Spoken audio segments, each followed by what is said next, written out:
Now, as most know, that the U.S. is considered a democratic republic, meaning the democratic process as we know it is bound by a series of seemingly immutable statements and rights declarations upon which most everything else is built.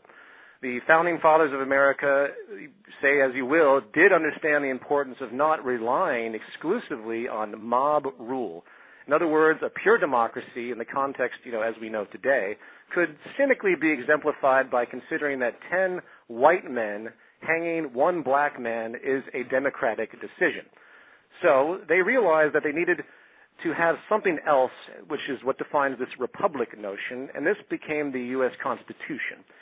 It is there to attempt to deter mass mistakes with the assumption of pre-existing empiricals, if you will, by which the legal and democratic processes must adhere.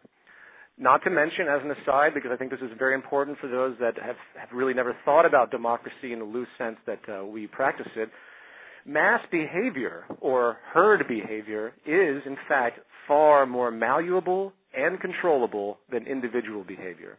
Historically, mass consensus is often wrong and misguided. This is provable endlessly. Numerous studies have been done on the issue, and there's a very unique book that I recommend for everyone to read called Extraordinary Popular Delusions and the Madness of Crowds by Charles Mackay. And he discusses all of these different phenomenon of mass, basically madness of crowds, and what happens when people get together with the wrong information and this momentum moves. And, the majority basically in concert can behave in a far more destructive manner, far more irrational manner than the individual. And I think that the founding fathers of America probably understood this. So they created the U.S. Constitution. But who is to say that the U.S. Constitution is universal or near empirical? Is there anything in that document that shows a chain of reasoning? Can it be quantified in any way? No, not at all. It is an intuitive document, not a technical one. However, and this is my point, there's a very important gesture within the U.S. Constitution. And what it alludes to is the idea that there are indeed somewhere governing empiricals, or at least near empiricals, that's the term that I use, upon which all other choices must be referenced. And it is here where I bring up the subject of the scientific method. The scientific method, which represents the orders of natural law, if you want to give it that term, such as physical science and mathematics, and even the fundamental needs for nutrition, the need for clean water, and everything else required for our personal and social survival and progress, could be considered the real, quote, constitution of social and natural governance for our species' survival on this planet. It is the methodological referent that has stood the test of time. In fact, I would say it's the greatest intellectual human discovery and progression of knowledge that we have ever come to understand, and it's unfortunate, and as Jacques points out, we are barely out of the dark ages on this planet, and I think this is really where the honing in of our understandings and values must relate to is the scientific method. So, given this, we now find that there is a real, a near empirical, testable measure upon which all of our concerns can be contextually considered. This is hence the platform for true social participation, coming back to the issue of arriving at decisions in, quote, democracy. And a resource-based economy presents this method as the basis for arriving at these decisions. It is the inherent, quote, social constitution by which all of our decisions must be referenced for clarity. Majority opinion is secondary to natural law. It doesn't matter how many people vote on outlawing gravity. Nature doesn't care. Nature is not a democracy. So given this, participation in a resource-based economy is hence not to simply vote for a person or vote for an idea. It is to, in fact, interface with the process of logical inference and tested, proven proofs, which show what works and what doesn't work in the natural world. In other words, it is not based on the whims or opinions of an ideological group, but based upon physical law, causal reasoning, and all the things that we can go through and test to see if it's actually viable, to see if it actually is sustainable. Sure. It's a very important, serious distinction to make here is that nature is nature. And, there are certain, as Peter mentioned, and I fully agree with, you can't BS nature. The whole point of science is to try and allow us to explain our own conditions. That's not just the human condition, but also the conditions under which we live, the physics, the chemistry, all of the sciences that go about explaining the natural world, natural universe. Let's go beyond the world on that one. So that's what science is, that's what its goal is to constantly try to poke at the universe and learn how it works, and as best as we can at the moment, describe what we see in predictable, reliable ways so that we can duplicate and or enhance nature's capabilities for our own benefit. And so it's very important that if we are going to govern ourselves in a logical, proper way, then it would make sense that our social constructs be based on the very system that governs us. We are regulated by nature whether we like it or not. No matter what we invent on this planet or how many toys and bells and whistles people have, if, let's say, a giant rock were to come and crash into this planet, you're done. You cannot fight that, no matter what you think might happen. Now, what we could do is come up with technologies and ideas and devices that could prevent that from happening. But in order to do that, you need to use science and the methods by which science is done in order to solve those kinds of problems. And so it's very important to understand, and as Peter alluded to very well in the paragraph structures that he just created, that governing ourselves by virtue of natural laws is the best way to do it, because that is what's going to give you the most probable truth at the moment, based on what you know. Well, that's definitely what the benefit of the scientific method, the most probable truth that you can get at the moment. And as I've said on previous shows, one of the absolute best things about the scientific method is, unlike any other ideology, unlike religion, unlike politics, unlike even political ideologies, the moment that science discovers that something it previously understood is incorrect, the new information becomes the science. That's why science is never wrong. Right. It's not to say science can't make mistakes. It's that science has no ego. It's not bound by tradition. It's not bound by, well, you better believe as we do or you're going to burn in hell. It's not bound by, well, you better believe as we do or you're a socialist or you're a fascist or you're a capitalist. It's, well, this is what we've found.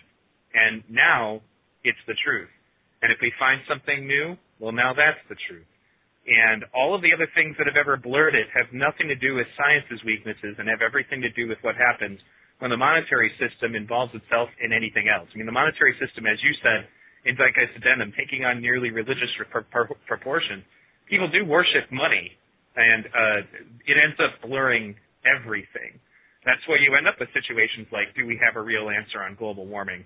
I'd like to say that we do, but we don't, because there's just too much money in the situation to really know. Do we have a good answer on, pharmaceuticals versus homeopathic drugs? No, we don't, because there's too much money to be made in those things. These are the only things that hold back science. True science, which is, pursued in the absolute, search for knowledge above all else, is the best solution that we have for making decisions. So I'm going to jump into, and this is a very brief description of the central database as I quote it in the orientation guide we put out. I think the terminology is slightly different in Jacques' book, The Best That Money Can't Buy, but this is just a summarization, but I'm just going to go ahead and read it, and we'll worry about the semantics later. As denoted in our orientation guide that anyone can download, we present what is termed a central database, which is a referential hub for all human ideas to be essentially evaluated by. This database operates through pattern recognition, which is very simply known as AI, or artificial intelligence. There's nothing scary about it. For those that aren't really familiar with this, AI on a basic level is nothing more than code that can find and link relevant patterns for the logical culmination of a particular recognition. When you go to a Word document and you spell check something, a very simple artificial intelligence engine scans the patterns of the incorrectly spelled word that you punched in and the fragment, and it can basically orient around that to find what that pattern represents. Usually it takes a few tries sometimes, but it's a very primitive thing, but that is what artificial intelligence very simply is. A more complex version of this I'd like to throw out, which I've been studying recently, and I met somebody that's been working with the individual, and which very closely mirrors what the Venus Project proposes and what Jacques has proposed in a more totality-oriented way, meaning taking in the whole of human knowledge, is done by Wolfram Research called wolframalpha.com. It's a very primitive search engine that this individual put together, very, very profound implications. So I just want to throw that out there. You can go to wolframalpha.com and read about this. Very important. Now, on a more tangible level, I'm just on the subject of AI in general. In the future, automobiles will not be designed by anyone.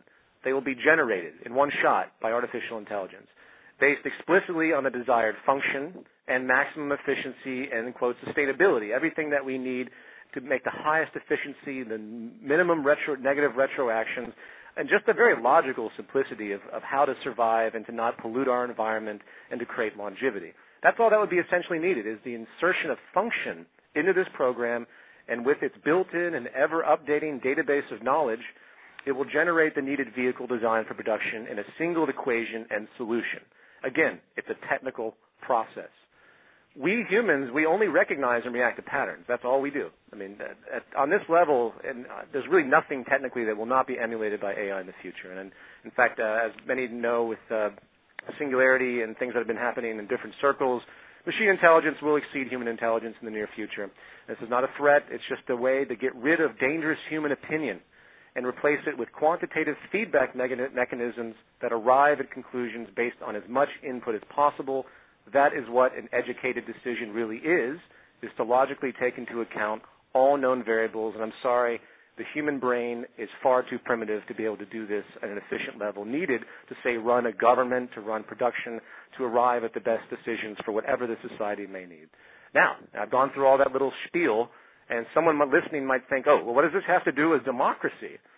Well, once we realize that all real problems are technical, and all solutions are solvable by taking in as much data as possible, organized by causal reasoning and pattern recognition, evaluated, tested by the scientific method, we then begin to understand that true social involvement falls mostly in the realm of human need.